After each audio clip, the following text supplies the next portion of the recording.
Good morning mga boss.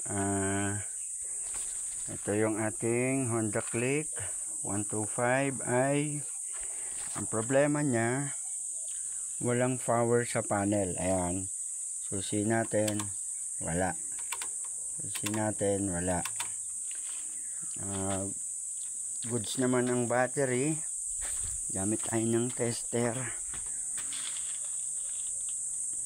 Test light na lang.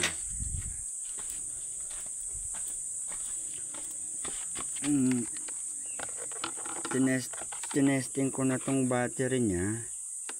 Chinarge ko na rin. Meron akong charger. Goods naman ang battery nya. Ang hirap, walang tagahawak ang ating camera. So ayan,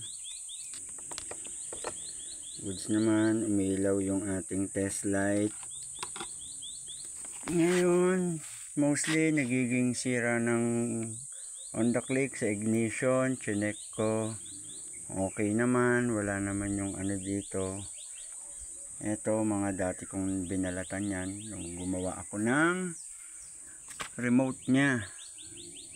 Ngayon, chinek ko rin dito sa mga socket, okay naman.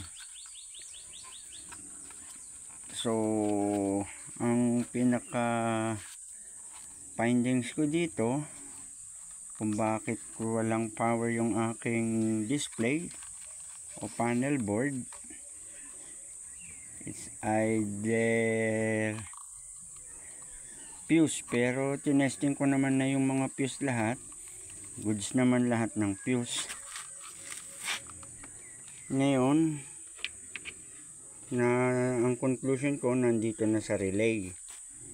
Ito ay starter relay. So napapaandar ko naman yung motor, kaya nga lang wala ngang pag on ko ng ignition, wala akong power sa panel board. Wala lahat, busina, signal light, as in lahat wala. So maandar naman yung motor, kaya lang by kick sisipain mo. I-kickstart mo, andar naman siya, then magpa-function na uli lahat ng mga nasa panel board nya.